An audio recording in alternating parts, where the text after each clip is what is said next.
Congress party ఎన్నికల సందర్భంగా 6 ప్రామిసులు చేసింది. ముఖ్యంగా నిరుద్యోగులకు ఉద్యోగాలు ఇస్తానని 7 నెలలు కావస్తుంది. ఏమన్నా రిక్రూట్మెంట్ కి సంబంధించి అంటే గతంలో మీ ప్రభుత్వం ఇచ్చిన నోటిఫికేషన్ సంబంధించిన ఉద్యోగాలు భర్తీ చేసిందే తప్ప ఇప్పుడు తాజాగా చేసింది ఏమీ కనిపించడం లేదు. కాంగ్రెస్ పార్టీ రైతులను మోసం చేసింది. 2 లక్షల హామీ, 2 లక్షల రుణమాపిస్తాను ₹1 ఇప్పటి వరకు ఇవ్వలేదు, వాళ్ళ బ్యాంకులలో జమ చేయలేదు. కేసీఆర్ గారు రైతు బంధు ఇస్తే రైతు భరోసా పేరు మీద మేము కేసీఆర్ 10,000 ఇస్తే మేము 15,000 ఇస్తామని చెప్పింది, ఇప్పటి వరకు ₹1 ఇవ్వలేదు. కేసీఆర్ గారి ప్రభుత్వము ₹2,000 పింఛన్ ఇస్తే మేము ₹4,000 పింఛన్ వృద్ధాప్య పింఛన్ ఇస్తామని చెప్పిండు, ₹1 ఇవ్వలేదు. ఇప్పుడు పెన్షన్ కూడా ఇవ్వలేదు. 4,000 ఇస్తలేరు, 2,000 పింఛన్ ఇస్తుంటే అది 2 నెలల పింఛన్ డ్యూ ఉన్నది. వికలాంగులకు మేము 4,000 ఇస్తామంటే వాళ్ళు 6,000 ఇస్తామని ఇప్పటి వరకు ₹1 పెంచలేదు. నిరుద్యోగులకు ₹4,000 ఇస్తామని ఇప్పటి వరకు ₹4,000 ₹1.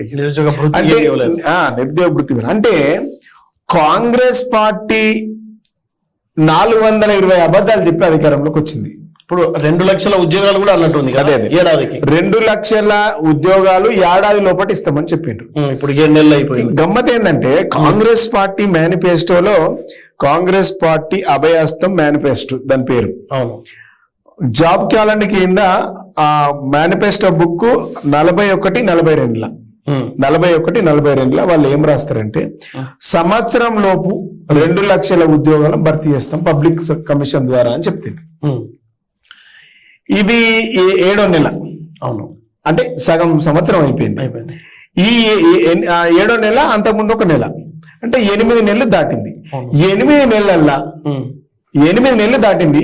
8 నెలల్లో ఒక్క కొత్త ఉద్యోగం వేయలేదు. ఒక్క కొత్త ఉద్యోగం వేయకుండా ఉల్టా ఎవరైతే నిరుద్యోగులు మాట్లాడుతుండ్రో వాళ్ళని బ్లాక్ మెయిల్ చేసి బెదిరిస్తా ఉన్నారు. అప్పుడేమో వాళ్ళను ఎలక్షన్ ముందేమో మేము గవర్నమెంట్ లకు వస్తే మెగా డిఎస్సి 25,000 పోస్టులు వేస్తామని చెప్పిండ్రు. నెంబర్ 1. జీవో నంబర్ 46ను మేము రద్దు చేపిస్తాం అధికారంలోకి వస్తా అని చెప్పిండ్రు. గ్రూప్ 1 ప్రిలిమ్స్ లో మన ఏంది క్వాలిఫై కింద ఎలిజిబిలిటీ కింద 1:50 ఉన్నది, 1:100 పెంచుతామని చెప్పిండ్రు. ఇవి ఏవి చేయలే. గ్రూప్ 2 పోస్టులకు 2,000 పోస్టులు పెంచుతామని చెప్పిండ్రు, ఒక పోస్ట్ పెంచలేదు. గ్రూప్ 3 కింద 3,000 పెంచుతామని చెప్పిండ్రు, ఒక్క పోస్ట్ పెంచలేదు. వీటికి గాను మేము ఫిబ్రవరి 1వ తారీఖు నుంచి 2024 నుంచి 2024 డిసెంబర్ వరకు 2 లక్షల ఉద్యోగాలు ఇస్తామని ప్రామిస్ చేసిండ్రు.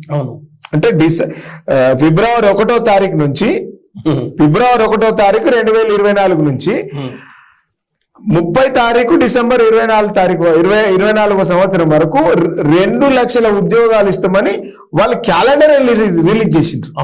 ఆ క్యాలెండర్ మీద మేనిఫెస్టోలో రిలీజ్ చేసింది కానీ వాళ్ళు పబ్లిక్ సర్వీస్ కమిషన్ ద్వారా రిలీజ్ చేయాలి. గుర్తుపెట్టుకోండి, జాబ్ క్యాలెండర్ ఎక్కడ రిలీజ్ అయిందంటే మేనిఫెస్టోలో రిలీజ్ అయింది. పబ్లిక్ సర్వీస్ కమిషన్ నుంచి ఒక్క నోటిఫికేషన్ రాలేదు. ఇది ఒక పెద్ద దగ, ఇది ఒక పెద్ద మోసం. రెండవది, మేము ఇచ్చినటువంటి నోటిఫికేషన్ ను పోస్ట్ పోన్ అయి వాటిని ఇప్పుడు కొనసాగిస్తా ఉన్నారు. అప్పుడు జరిగినటువంటి కొన్ని ఇష్యూస్ ద్వారా వాటిని ఇప్పుడు కొనసాగిస్తా ఉన్నారు.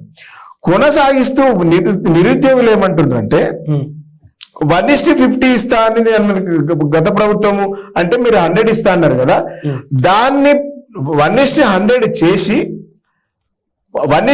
చేసి మాకు పోస్టులు పెంచండి అని అంటుండ్రు వాళ్ళు. పోస్టులు పెంచి 1:100 చేస్తే అంటే ఇప్పుడు గ్రూప్ 1 అన్నది రెగ్యులర్ గా పడేటువంటిది కాదు. కొద్దిగా అది 5-10 సంవత్సరాలకు ఒకసారి గ్రూప్ 1 అన్నది నోటిఫికేషన్ వస్తుంటది. ఈ గ్రూప్ 2, గ్రూప్ 3 లెక్క రెగ్యులర్ గా వచ్చేటువంటి నోటిఫికేషన్ కాదు.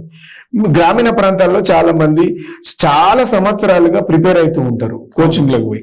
అందుకని అన్ని రూరల్ ప్రాంతాల్లో ఉన్నటువంటి విద్యార్థులకు నిరుద్యోగులకు న్యాయం జరగాలంటే దీన్ని పోస్టులు పెంచి 1:100 పెంచండి. 1:100 వెళ్ళడం వల్ల బాగుంటది అనేది కొత్తగా శాంక్షన్ చేయాలి పోస్టులు, కొత్త పోస్టులు శాంక్షన్ చేయాలి అనేది వాళ్ళు క్యాబినెట్ నిర్ణయం తీసుకోవాలి, చెయ్యాలి వాళ్ళు. కానీ ఇప్పటి వరకు ఒక పోస్ట్ పెంచలేదు.